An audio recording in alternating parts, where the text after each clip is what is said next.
I'm Jason. I'm Shanon, Mountain Man. Yeah. Whatever you want to call me. Some folks call me Taller Jason. I'm in a group, a couple groups. One is called Two Jasons. We're both singer-songwriters and lifelong best friend. That's a story for another time. But we're both named Jason, and I'm the taller one. So the name Taller Jason was put upon me, and I just kind of roll with it. I don't know if Rod is happy about his. He doesn't know what to call himself. Sometimes he's like, I'm Medium Jason. No, that's not it. And Little Jason, nobody wants to be called that. I think he says Normal Jason, which implies I'm not normal. Yeah. He's right. What was we calling him the other day, though? Something like French, or what was it? My favorite nickname for him is Hot Sauce. Hot Sauce. I'm serious. I don't know. I can't even remember the story, but at some point throughout our history, he was given the name Hot Sauce. And then he was also given the name Mean Style once because he was out. He used to have a Harley and he'd ride with some dudes and all that. And he was out somewhere. Wallet chain. Probably. I don't know. Yeah, he didn't go that far. He's never that committed. But he rode, man. And fucking, he was at a gas station or something somewhere, and this kind of old black man came up and was just shooting shit with him. And he said, "You got mean style, kid." And he told that story. We're like, all right, that's your new nickname. He even put it in the song, Great Smile and a Pretty Mean Style. That's in gold. Yeah, he put it in our song gold. I'll have to call him Hot Sauce next time. You should call him Hot Sauce. I Just love out it. of the blue. See what he I said. love it. Hot Sauce. I mean, that's us. Who are you? What do you do, man? I kind of struck gold one day meeting you guys, and I can't even. Oh yeah, y'all came out and bought a tree from us. That's how we met, through a tree. Through a tree. A maple tree, I believe. I don't know. Well, we got there's a bunch of trees back there that Heidi grew. She's actually got her growing some dogwoods for us right now. She's a tree master. Yeah. Anyway. Yeah, that's how we met. Yeah. Well, I didn't meet you, but Alicia came out, and then I don't know, something happened. We came together. Yeah. I forget how, but. And on a whim, you fucking came and recorded it. We spent the weekend recording. Then that's where the starting gold part comes in, and all this is, you guys and got the people that are around you and have been around you for all these times and all this time, and I get the text of, you want to go down to Nashville and record with us, and I was just like, what? Me? Who? What? That was fun, man. We had a cabin. And that was my birthday. We had a cabin and a bunch of whiskey and nothing to do for 3 days but play music, and that was heaven. Every day could be I hadn't drank in 15 years. I know. I feel bad about that. Sometimes I think I put you back on the wagon. Wait, no, I not kicked you off the wagon or something. I don't know. Hey man, life was getting boring anyway. So. I feel you, man. I understand. Sometimes you need a drink. It was a good time. Yeah. It was. I was definitely blessed, but and I kind of write stuff. I've been writing poetry, and all kinds of nonsense that floats around in this head of mine. And since you started sending you some stuff, and you made some poem I wrote 20-some years ago and turned it into a beautiful song. Yeah. That's a beautiful song. Yeah. I love that. Starlight in the Morning. I do that with Raj and Elizabeth. And it's a beautiful song. I love doing it with both of them, man. You are a hell of a writer, which I am not. You know what I mean? And I think... No, you're shit. No, man. I think we got our own styles. I write more poetry. Sure, but my thing is more the music, the sonic side of it. And I feel like I struggle with writing. So it's fun to me that we're doing a fucking songwriters podcast. Because I'm still fucking figuring it out. I mean, for as much as you figure out anything, I just feel like anything that helps me think about songwriting differently, because I don't think about it, man. It's like you'll say something, or I had something, I wrote a whole, or it's a true experience or whatever, and I'll sit, it'll just come to me, and in 10 minutes I'll write something down and I call it a fucking song. Yeah. I don't craft it that much, and I feel like I'd like to explore that craft more instead of just taking what comes out, really hone it down and make it something special. Yeah. I don't know. That's kind of how I write. I mean, I usually something will happen, and I'll just if I sit down and try to write, I couldn't put 2 words down on paper. Oh yeah. If I actually sat down and tried to write something. Yeah. But things just happen in life, and most recently, like at Moondrops, had a little thing, that one I wrote called Side Stare. Oh, when you went up and read it at the open mic? No, I didn't read this. I think you really don't want to see I this. remember now. Right? Side Stare. Oh, fuck. You send me shit, and I forget. Man, But that's how I write. Yeah. Something will happen, and then I'll just immediately go home or go sit in a corner somewhere, and it just comes out, and it's not always good. No. But it's so natural that way, and shit, 9 times out of 10 I'll end up fucking wanding up, throwing it away, or sometimes hitting it works, the backspace, but no, yeah, I don't really sit down and try to write anything. It just, which I think is the most organic way you can write, and you'll hear that word come out of my mouth a lot, because I'm big on everything being organic, not just my food, but life and conversations and happenings and shit. It's got to be organic, man. If it ain't organic, I can feel it. I agree with you 100%, and I live by that. And I'll tell you a story of a song came from a moment just like that. But one thing that I found useful, that it still remains organic, and it's a tool Elizabeth will fucking lay on me. Because her and I write together, and the way we write, our brains are firing and sending shit back and forth. Well, I'll get there, but one thing that she does is we'll be talking about something or this or that, and she'll be like, all right, we're going to take 5 minutes, and we're going to write about X, whatever X is. And, her background, she's going to come up with something creative, and maybe she's got, a system to what she's prompting, but it's just some prompt. And sometimes it applies, sometimes it doesn't. She's like, we're going to sit down, we're going to set a fucking timer, and just write whatever's in your head about this. And we sit and we fucking set a timer, and she sits there and I sit there, and in silence we write for 5 minutes. Random, crazy shit. Notepads with just stray bullshit. Yeah. And anyways, but then you take that time, and then we read each other what we wrote, we talk about it, and sometimes it's direction. You want to take a song, sometimes it's a line, sometimes it's fucking word for word, sometimes you write in rhyme.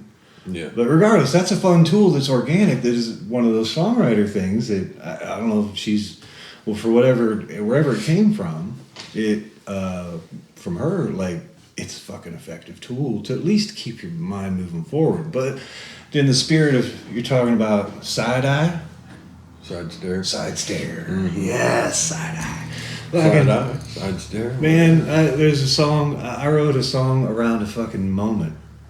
A fucking, probably a half a fucking second that happened. It was like a real life thing. I was at fucking Home Depot over here getting some shit. It was one morning, and it was cold. It was winter, I remember that. And just bundled up. And there's this gal working there. I don't know, I was picking something up, special order or something, and this gal had to help me. And I don't know her name. I'd never seen her before. I only saw her a few times since. And she was the most beautiful creature I've ever seen. And she was talking to me and walking me through Home Depot, and I'm like, what the fuck? Yeah. I was just in total awe of this. I mean, she was younger. She's probably 20 or something, and of course I'm not going to make a move. It's not even like that. I'm just in awe of her fucking beauty. And at one point, she was helping me, and I was picking up a box, and this whole time I'm dumbfounded. And, like, there was this slow motion fucking moment where, like, I'm picking something up and I'm looking kind of up at her, and she's very spirited and fun and, engaging. She was into the moment, whatever that's worth. And it was like fucking slow motion, and her hair's just fucking doing this thing, and she's smiling and talking to me, and then time fucking slowed down in this moment.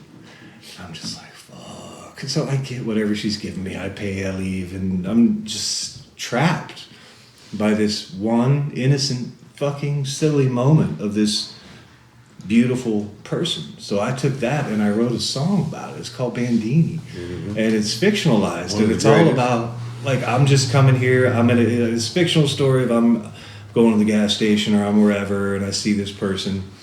And for that brief second in mind during that exchange, I let my mind go, and it's like, "What time are you getting off? You want to go make out by a creek, and all this fun shit." It's like, and then at a certain point of the song, it snaps, and you come out of it, and the character in the song is, "I'm sorry, what'd you just say?" Coming back to reality, and then like she's trying to hand the character a receipt, and it's pure song of a split second. Fucking daydream, and I don't know, that's a fun song. It's not a serious song, it's not an intense song, it's not a life-changing song. It's a song about it's a good song though, yeah. It's a song about a moment, and I like that song. Raj seems to dig that one. He always asks me to play it and I'll forget about it because I don't remember shit.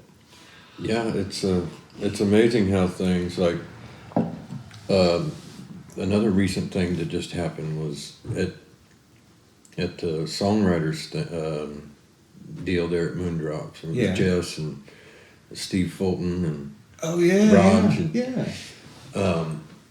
Jess had written this song about his uncle that had passed away recently. It's called River Horse. And you'd have thought that he was writing that about my uncle. Okay. Because my uncle broke horses and stuff like that, and always had farms out around Shelbyville, and always had horses. So I've been on a horse since I was old enough to hold on.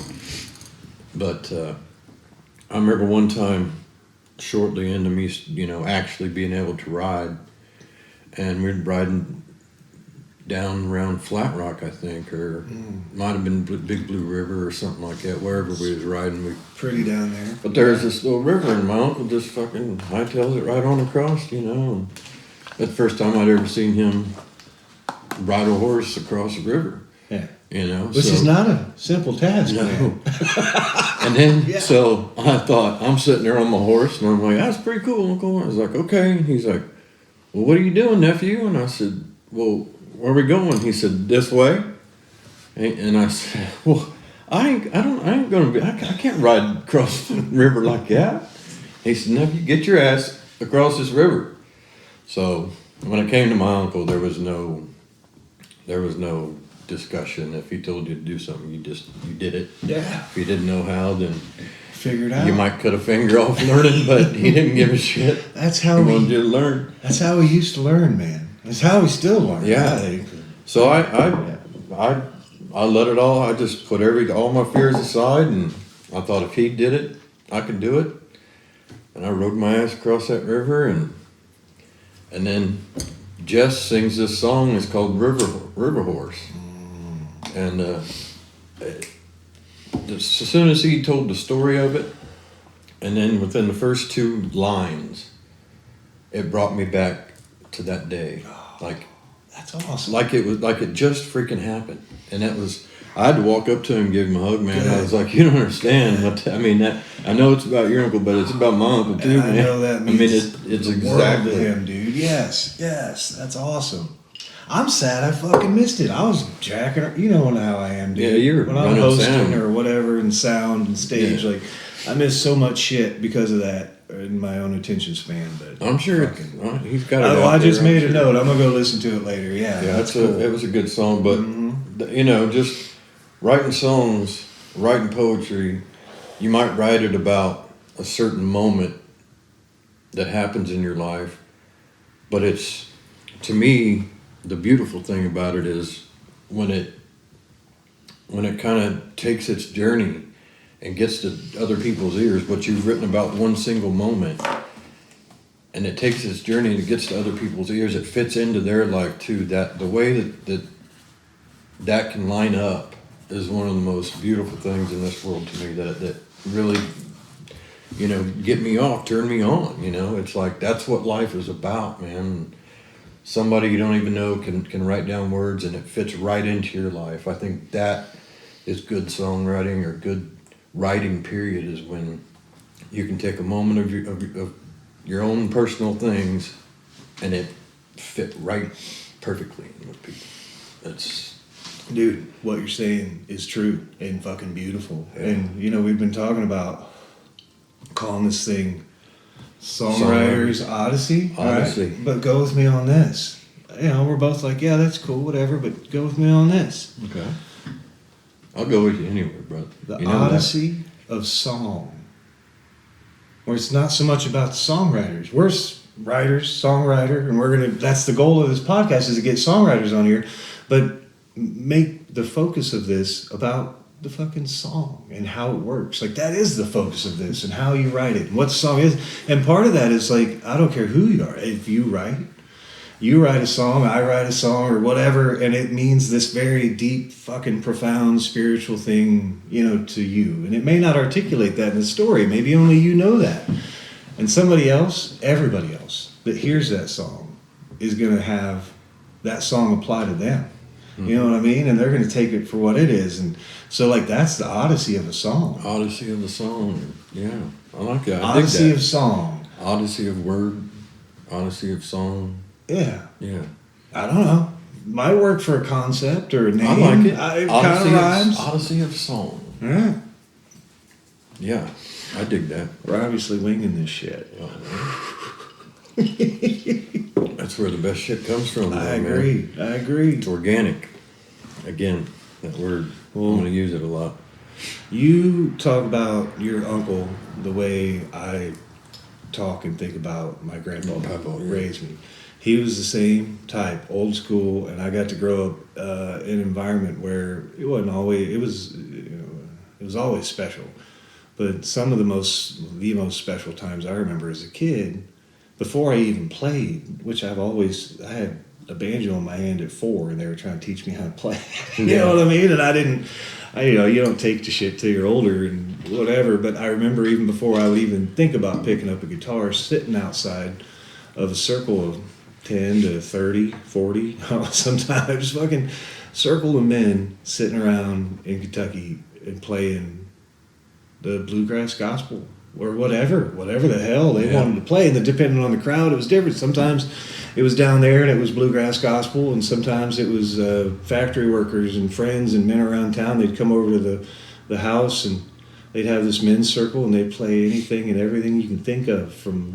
My grandpa was more bluegrass gospel, but a lot of those guys played a lot of great country hits from all different times. And like, I got to grow up watching all that, and of course I wanted to fucking be that someday. Yeah. I'm doing everything I can to keep that train rolling, keep that circle going, of just people. And we have a fucking circle, man. Like, talking about like what we're gonna do, how we're gonna bring on. We got a list. I'll give you some of the names off the list. Fucking definitely, my partner Jason Rogers and my other partner Elizabeth, like, both fantastic songwriters. Our friend Matthew Marcel. We got Jess Jones. I'd like to get him on. Who we forgetting, man? Oh, Stevie. Oh, Stevie needs to come on. We can't do nothing without the Happy Buddha. Stevie, I talked to him about songwriting one night, and he was just, he wasn't him-hawing about it. He just, we didn't get into it, but I'd love to hear him talk about some of the songs he's wrote. And I haven't got past to like compliment him about it stage to be able to really talk about it with him. This would be a great excuse. Yeah. And Stevie's a fucking Happy Buddha. He's a creature. He's a beautiful, beautiful human being, man. He's played harmonica with us for years, and I knew he played guitar. I just didn't think about it. I didn't know he sang, really. I'd heard him sing a little bit, and then a few months ago, we were having a jam at the house, and he just smacked us in the fucking face with it. Yeah. We didn't know what to do. Yeah. That's how it has And we're blessed to be, I am blessed to be around all this music. Yeah, me too, man. Because I wasn't raised like that. I wish I was. There's a couple aspects of how music got brought into my life, but I was raised by a photographer, so that's its own art. I had a camera in my hand, which is what got me down to Nashville with you guys. So that's its own special art, man. I trust your fucking vision on all that. But yeah, I didn't grow up with anybody. My mom's side of the family, my granny, she had a piano, and she'd sit there and sing, and it was a lot of gospel and a lot of Patsy Cline, and, a lot of crying in your beer music, My grandma was a very elegant lady, and Oh. martinis, and but Sounds like she liked to party a little yeah, bit. she partied. She partied. Yes. She partied. Yes. She definitely Like partied. a beautiful, good party. Yeah, but music got into me. I was punished with music. Yeah. We had this room at the studio here in Greenfield, and the house was a mansion. We weren't rich, but we sure looked like we were. But just because of how big the house was, Sounds familiar. my grandpa had added on to it and added the dark room, so it just became this massive house. But it was. But anyway, we had this room upstairs, just a blue room, had blue walls, blue shag carpet, and the only thing that was in there was a couch, what do you call them? Console TVs with the record player on one end and 8-track and the full stereo deal on the other end. Holy shit, man! And then this whole wall and this whole wall was nothing but albums, records. And when I go out and do something Who stupid, put this record collection together? My dad. Your pops? It's a collection of my dad, my mom, my Uncle Mike. They all just kind of ended up Awesome. in our house. Awesome. But yeah, I'd go out and do something fucking stupid. My dad, he'd either one stick me in the dark room for the next 6 or 7 hours. Yeah. Working? Just developing film. Doing that? Developing film. Or he would grab 4 or 5 albums and he'd hand them to me, and he'd make me go up to the blue room, and I'd have to listen to every single song on every album. I'd have to read the jackets, read all the when albums were recorded. I'd cover everything. Yeah. Because the punishment was he'd come up and ask me the most oddball question you could ever imagine. Like you say, he'd take an album like Foghat or something like that, and he'd want to know, where was this recorded? What year was it recorded? What's the 4th song on the second side? Damn.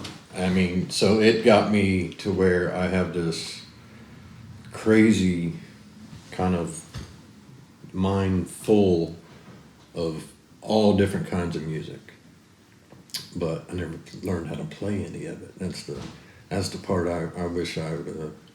If I could change one thing about how I was brought up, it would be.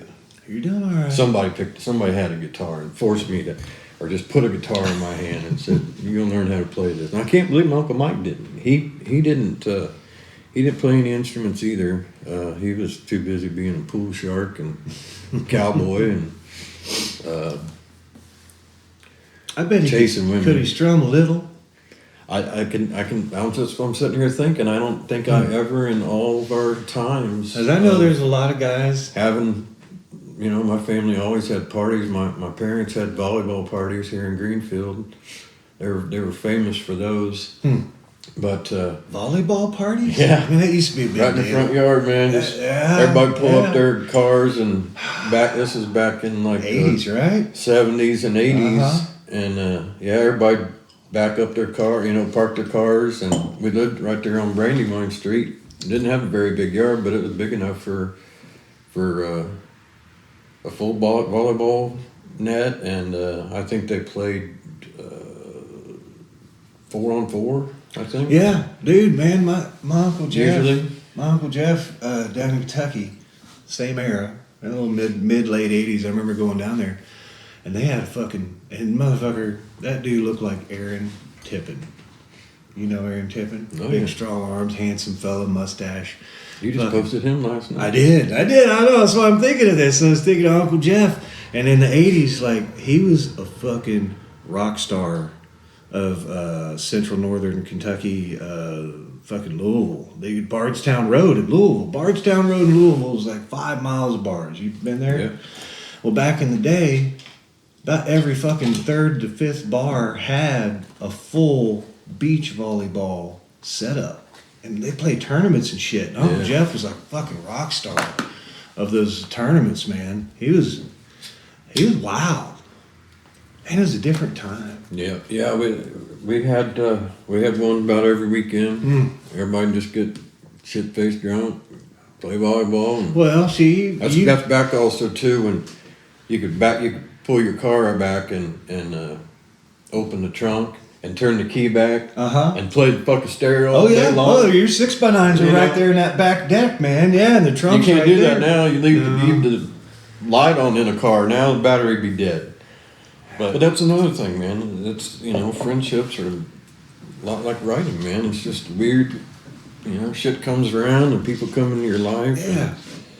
Yeah, I mean, all the musicians that that you've met through me, that I've met, they all came from mostly a fucking open mic that used to happen at Square Cat downtown in Indy. And you and Jason used to do? Yeah, Raj drug me to that. I kind of quit playing. You never quit playing or writing. It's always there as like a therapy. For me, it's always been there. It's like a therapy, or I always have a guitar, always have had, even when I didn't play much. And sometimes I just need to write a fucking song. Sometimes I wouldn't even fucking write it down. I certainly wouldn't record it, and you just play or whatever. But Raj drugged me, and I'd done that for a decade, not really played much.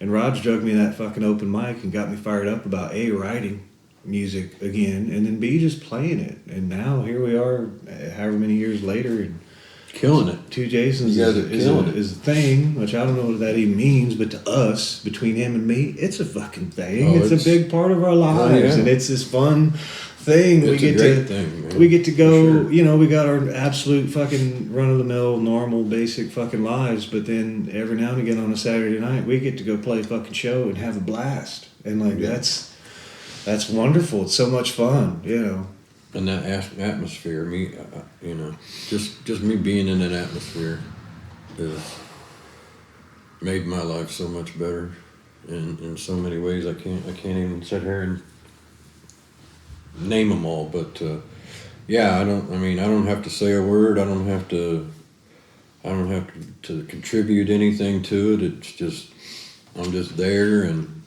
every now and then I'll bring a camera along and take some pictures, but it's more just being there. Yeah, just being in that atmosphere. It's the same way as like songs on their journeys, and it's just like, again, this all started with a fucking tree. I know that, and there's a fucking story in that. Yeah, man. Like that should be it'd be a song about my wife bought a tree, and she had a lesbian crush on the girl she bought the tree from, and then was telling me about it, all in fun spirits, of course.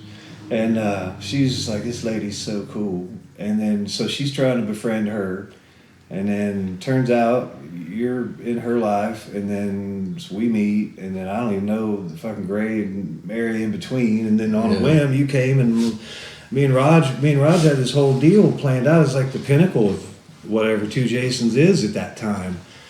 For us to take 3 days and just go rent a fucking cabin and record like an album. Last album we recorded was like in his barn, and we just took an afternoon and recorded some songs, and that was it.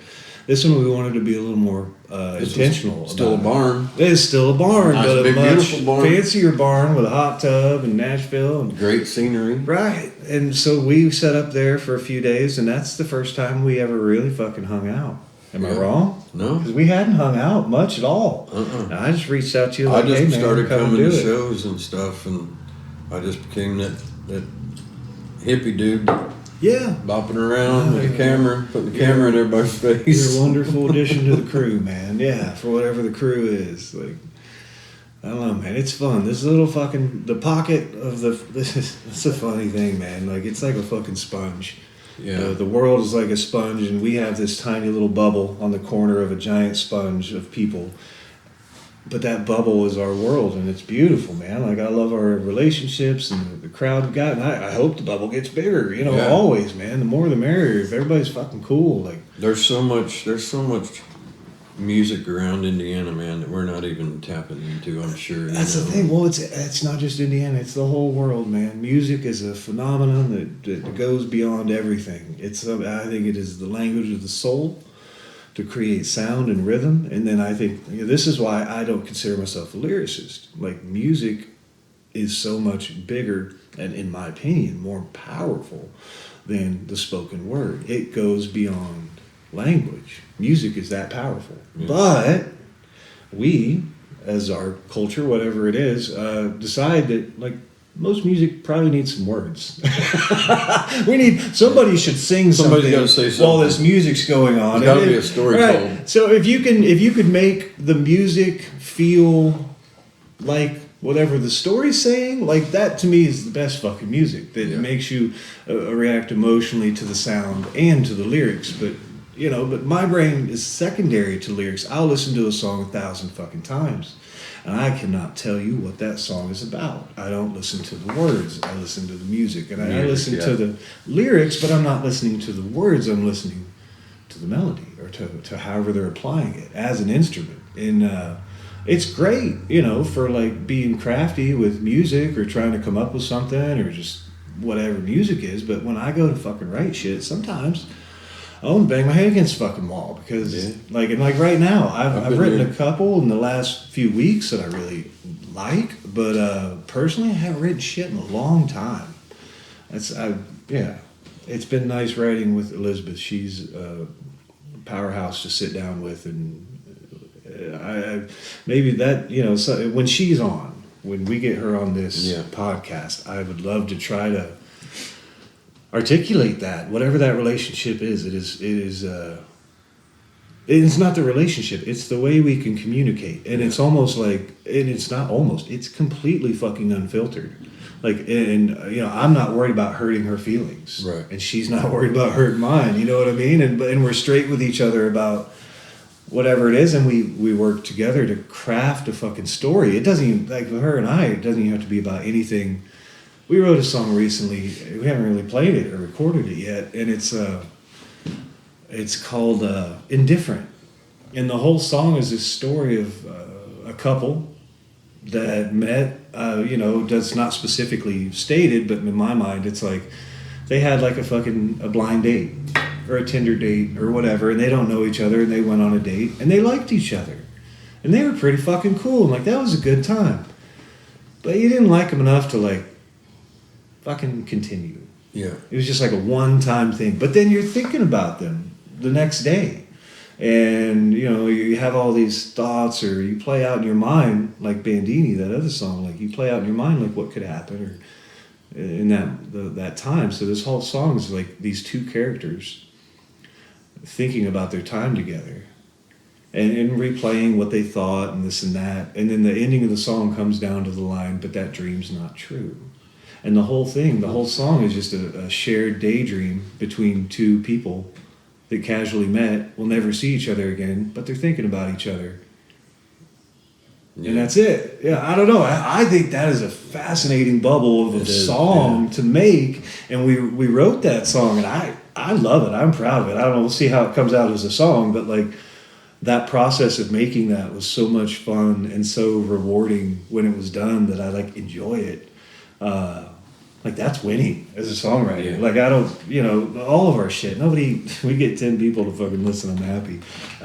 We don't do it to, for any other reason than like, it feels fucking good to do it. Yeah. Like that's the beauty of it. I want to try to get myself, and I'm working on that, definitely. Like I said, I write more of like an actual true moment will happen. Something will actually happen, and I'll be able to go home and write about it. And I'm going to start. I do daydream a lot, so I want to start writing down some daydreams too. Yes. I have running notes in my phone, and it doesn't have to be lyrics. It's just something.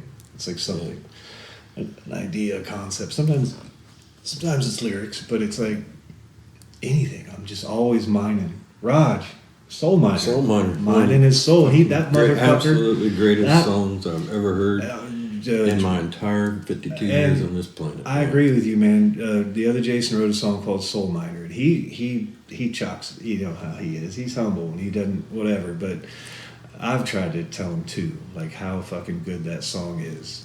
And it is that. So much of the stuff he writes is that fucking good. But he's talking about mining his fucking soul. Yeah.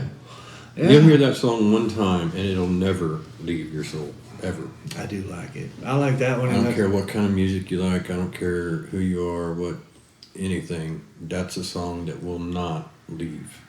your consciousness. Well, I tell you, he's got another one, and we don't talk. He and I, we don't talk about this kind of shit much. We're usually hanging out, acting dumb, and playing music, which is what we do really well. But he's got another. A lot of them stick out to me, man. And Malibu is his best storytelling song, and he's got another one. I think it's called.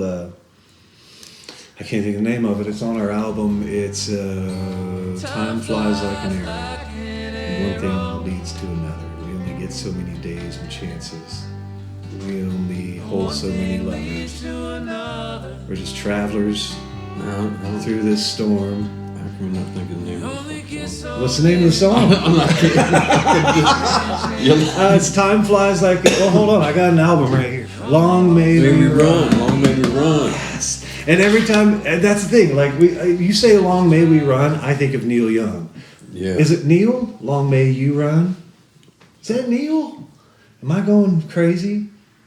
No. Long May You Run. Yeah, I think it is. I think that's Neil. I don't know if he wrote it. He did it. Anyways, Long May We Run. You're right. Anyway, that's another song Raj wrote that I think is a beautiful fucking song, and it articulates our friendship. I don't know. It's just fucking... He's so good. He writes shit all the time. I said, when I heard that song, man, I was inspired to sit down and write what I thought it meant. I remember. And I gave it to him. All that stuff. I gave it to him, and he was like, "That's pretty good, man." I was like, "What do you mean?" He was like, "That's kind of what it means. That's kind of what it's about." Yeah. And I was like, "Yeah, it got into me, man." You are a gem because you can fucking articulate that back to us. Everyone wants to believe that that's what your song does to somebody else, but to have someone actually be able to feel it and reciprocate it. Oh yeah, and there's a bunch of them. Yeah, a bunch of your guys. There's a bunch of. Because that happens to me with songs all the time, and I wish I could reciprocate that. Like, I wish I could say, Waylon, you motherfucker. Yeah. God damn, that's a good one. You know, whatever, whoever, you know. Yeah. So many legends. What are you listening to right now? That's, you know what, that is a great subject we need to discuss. Like, what are you, that's a, you know what? What are you listening to? That is a question that needs to be asked to every one of our guests. Absolutely. What are you listening to right now? I'm fucking making a note of that. Well, I mean, I've got a playlist, and I've got several playlists, but the one I'm listening to right now has got a lot of you guys on it. It's got High Water. It's got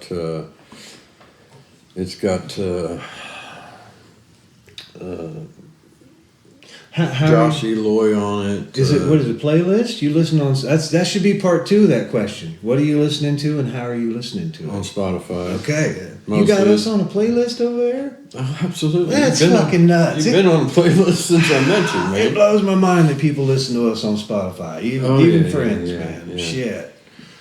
Yeah, that's... You're one of the 7 people that do it. Yeah. I even got... my name's even on Spotify. Oh, that's right. You are on there. You're official, man. See, that's what I mean, man. You take me... That's true. I didn't have friends like this in this whole music world, and now I can go to Spotify and it's got my name on there as a songwriter. I mean, I've never been able to do that without you guys. It's just that easy. You just hang out. Yeah. Hey, we put shit online, no big deal. And you know damn good and well I'm never going to let you run out of stuff to turn into songs. There's always something. You've got a pile going, a file. Always. Yeah, I'm not at all too proud to take any help I can get writing a song. It's all right. Most of the songs I end up writing are still shit I fucking wrote. That's it. It's all or none. Yeah. It's either I wrote this one or whatever. I don't know. There's a little gray area on fucking. Cause I still in my brain give you credit for what's the song I wrote that I do with Elizabeth, and it you sent me a poem. Another Way to Live. Is it Another Way to Live? Yes, you sent me a poem called. It's called The Highest Beat from across Love or Lust. Love or Lust, yes. You sent me a poem. About meeting the girl in a bar. Yes. And that was the concept, and you had a whole fucking beautiful rhyme about it. Moved her to California. Yeah. And left my life. I literally drove her to California. Didn't quit my life in Arizona. I mean, I still had my house and everything, but I drove all the way down to Florida, I think, and yeah, I just hung out down in. Oh yeah, that's when. Yeah, so buddy of mine that I grew up with here, he ended up selling everything and buying a boat and moving down to Key West, and so I drove down there to see him. But you guys have in that song. I drove all the way from California to Tennessee, on the back roads to Tennessee. Isn't that wild? Yeah. Okay, dude, we're talking about the Odyssey of Song. That's what you wrote. And I took that, You and took then I turned it into a song about a fucking, in my mind, people hear it however the fuck they want, but in my mind, I wrote that song about a traveling musician that is all over the place and you know, is living that life, which involves whatever that involves in your fictional fantasy of what it's like to be a traveling musician. I wouldn't fucking know. I'm not a traveling musician, but of course love is going to be a part of your I've whole loved fucking... so many times. Yeah, and you're right, that's it. Lyric in that song. Been in love so many times, but he's got this gal in Bristol, Tennessee, that every time he comes to town, they cross paths, and he sees her. And she's one of many people like that, you know. But the song's weighing out at the end. That's the thing. The song's about that. It's this fling of a love between a musician and a woman that lives in Bristol, fucking Tennessee. Yeah. And then at the end, the last verse, and Elizabeth helped me write that. We wrote that one together. That's probably one of the first songs we wrote together. And I say she helped me write it. We sat together and fucking wrote it. I remember shit different, and I have to wash my ass because whatever, because I forget who did what. But her and I did sit and write that fucking song. I feel like we did. Anyway, but she was the driving force between the last fucking verse of that song that makes it, that brings it back home to being about, is it love or lust? The origin of your fucking song. And the line is, was it love I saw in your eyes, or was I just another prize? Was I just another prize? Yeah. You know, like, am I just another fucking token to you? Yep. Or, vice versa. Are you just another token to me? Like, that could be turned around too. And it's almost the same fucking story as Indifferent, where you're just not sure, and that's okay. Like, whatever. That's what it was about, man. It was about this bartender at this bar I used to hang out, and I wanted so bad to ask her out, and I thought she was way out of my league, and I walked up and laid a line on her, and she was like, well, she was wearing a ring on her left hand, and I walked up and I said, does that ring mean you're taken? And she's like, oh yeah, thank you. And I was like, oh fuck. She don't even know what the fuck I said. She don't even know I'm trying to ask her out. I'm already going up there with no confidence whatsoever. And then so I was like, oh, okay, and I got my drink, went back over and sit down, and she came back over and she said, what did you ask me? And I was like, is that ring on your finger, does that mean you're taken? She's like, oh, no. I just wear it there. I'm glad it clicked. And she asked. I was like, okay, well, would you like to go out sometime? And she's like, yeah. So, but it was another month or so before we actually went out, but it was just a whole bunch of her and I just... Not that side stare. These were straight on stares. Yeah. But it was about a month of that. Of, man, is this love or is this lust just about to go on here? What's about to go down? And it turned into a 4.5-5 year relationship. Tiara. Oh, really? That's about you, girl. Aw. Huh. What a fucking cool story. She knows that. But yeah. Well, I mean... That's how it started. That's what it was about. And then you took it and turned it into a traveling musician, roaming through and stopping in and seeing her when you can see her. And I think a good love comes from fucking lust, man. You gotta feel that. Yeah. That's that initial connection. That's that primal shit that's gotta click. And then, if you can cipher through that phase of is this love? I think lust is the beginning to every relationship. That's what I'm saying. Like lust is the beginning, and then and then is love gonna bloom too? You're singing about that flux of is this love or lust? And I mean, I don't care who you are. Like, I think there's a reason that's such a big part of storytelling. Is that's like the most exciting time in any situation. Like, it's just fun. So yeah, put a bow on this. We want to learn about musicians. Yeah, we want to learn about writing songs. We want to kind of figure out how people are writing songs, what's inspiring them. Yeah, how they write. Right. And I want to state this, episode 1, like have this. Hold on. Nobody's peeing right Nobody's now. washing dishes in the next room. It's no big deal. Sorry about that, you guys. Anyways, I want to articulate this clearly on episode 1, and I'm going to speak for you because I think you're going to go with me on this. Our opinion about anything doesn't mean shit. Doesn't mean that this is how you got to fucking think. It doesn't mean anything. This is all just us, our opinions, our thoughts, random as they may be about whatever they are, and bring a cast of characters on to just have these kinds of conversations with them. No rules, no guardrails. Just let's talk about the song, the Odyssey of Song. I like it. Absolutely. I think we should stick with it. Odyssey of Song.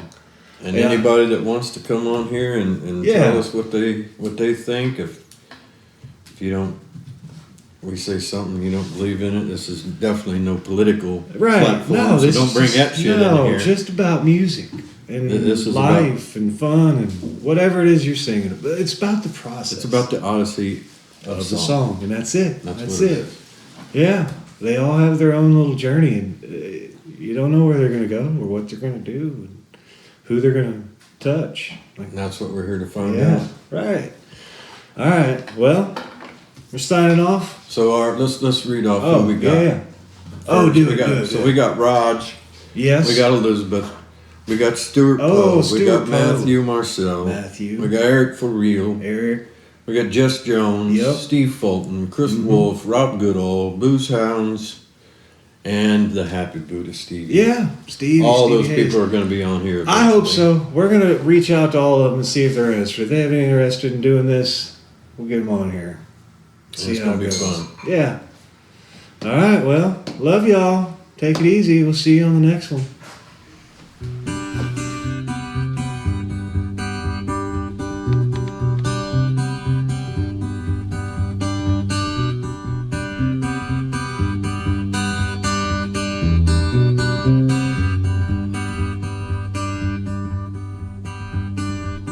Our eyes met from across the room like they did last time I passed through. See her smiling as she turns away. Please look back one more time. Try not to stumble on this sticky barroom floor. Little boy and me running for the door. Dear God, it's time for me to go now. These boots start to walk her way. Been in love so many times, it spun me around and round. But I've drove from California on the back roads all the way to Tennessee, just looking for the kind of love that make me want to plant my feet.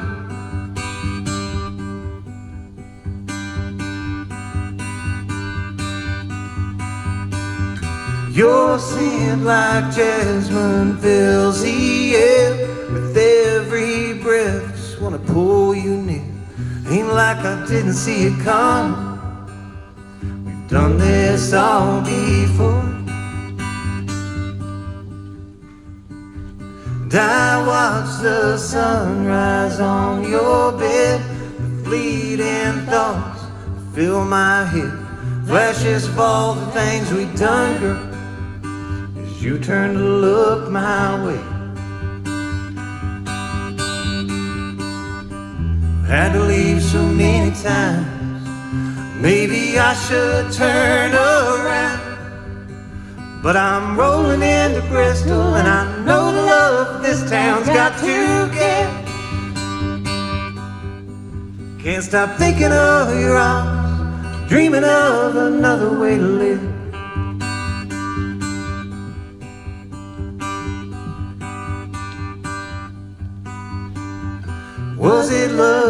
I saw there in your eyes. Was I just another prize, so quick to jump into desire? How soon we both let go.